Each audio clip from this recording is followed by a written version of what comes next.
Have you ever wondered what's really lurking in your food? Go to your pantry right now. Pick up a bag of chips, a box of crackers, anything in a package. I bet you'll find it. Seed oils. They're in almost every processed food on the shelf, from salad dressings to frozen dinners. For over half a century, we've been told these oils are heart healthy. But what if that's not the whole story? What if it's a carefully crafted illusion, a piece of dark psychology designed to keep us sick, confused, and coming back for more? Let's pull back the curtain on the hidden mind tricks. First, they're called vegetable oils. What do you picture? Broccoli, carrots, maybe some spinach, right? That's what they want you to think. But these oils don't come from vegetables. They're extracted from seeds like soy, corn, canola, and sunflower, using high heat and industrial solvents. They're a lab creation, not a garden product. Calling them vegetable oils was the first and most brilliant marketing trick. It makes them sound natural and wholesome, instantly earning your trust. Then comes the heart-healthy claim. You've seen the little heart-shack symbols on the labels. But did you ever ask who funds the organizations that hand out those labels? Often it's the very same multi-billion-dollar corporations that manufacture the oils. It's like a fox guarding the hen house. They created a problem, then sold you the solution. For generations, our grandparents and great-grandparents cooked with stable, natural fats like butter, lard, and tallow. People were generally healthier then. In the mid-20th century, these traditional fats were demonized. We were told they'd clog our arteries. The replacement, these new, lab-made seed oils. The result, we didn't get healthier, we got sicker. Rates of chronic diseases, obesity, and inflammation have skyrocketed ever since. The next layer of this psychological trap is the taste. These oils are incredibly cheap to produce, which is great for food companies. When combined with sugar and salt, they create ultra-processed foods with a taste that's engineered to be addictive.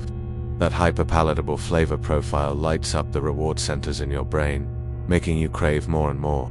It's not a lack of willpower, it's a biochemical reaction.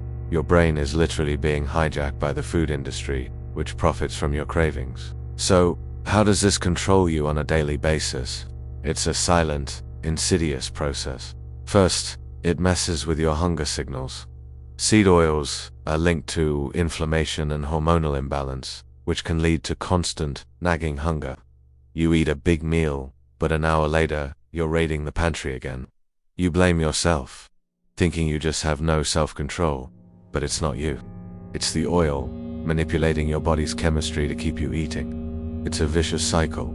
You eat more, you gain weight, you feel bad about yourself, and you reach for more of the same comforting, addictive foods. This system also swaps real food for fake food. Your body is designed to run on nutrients from whole, unprocessed foods. When you primarily consume products loaded with seed oils, you're giving your body inflammatory, nutrient-poor calories. Your body stays in a state of low-grade, chronic inflammation. This doesn't just affect your physical health, it clouds your mind. Brain fog, difficulty concentrating, mood swings, these can all be linked back to what you're eating. You're trying to function, but your mind feels like it's wading through mud. This dependency is reinforced economically. The system makes home cooking with quality ingredients feel expensive and difficult. A bottle of seed oil is cheap, a package of processed snacks is cheap. Buying grass-fed butter, olive oil, and fresh produce seems like a luxury. So, you stay dependent on the cheap, packaged goods, which keeps the cycle going. You're trapped, not just by biology, but by economics. And perhaps the most frustrating part is the role of the medical establishment. Many well-meaning doctors are still repeating the same outdated talking points from the 1960s. They'll tell you to avoid saturated fats and use canola oil instead. When you're sick, you turn to your doctor for help, for trusted advice. But when that advice is based on decades-old industry-funded science, where does that leave you? It slowly erodes your trust in the very institutions that are supposed to protect your health. You're left feeling alone, confused, and forced to become your own health detective. Now, let's talk about the cruelest part of this whole story. Look back just 1 or 2 generations. Our grandparents' generation often cooked with animal fats. They ate butter on their bread and fried their food in lard. And what was the result? By and large, they were slimmer and mentally sharper in their old age. Then, our parents' generation, and ours, were told to switch. We embraced margarine, Crisco, and vegetable oil. The outcome, we are now facing unprecedented epidemics of obesity, diabetes, heart disease, and cognitive decline. And the most twisted psychological blow of all, you're told it's your fault, you're told you're lazy, that you don't exercise enough, that you lack willpower. They never blame the oil. They never blame the processed food matrix that's been built around it. They shift the responsibility entirely onto you, the individual, while the system that created the problem continues to churn out profits, completely unaccountable. It's a perfect psychological trap. They make you sick, and then they blame you for it. Think about this. They didn't ban cigarettes overnight. It took decades of fighting, evidence, and public awareness before real change happened. They're not banning this either.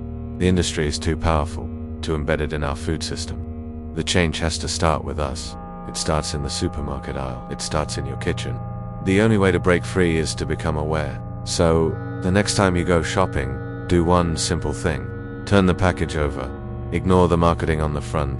Read the ingredients list on the back. You have the power to choose. Thank you for watching. This is our full dark dive on this topic for an even deeper look.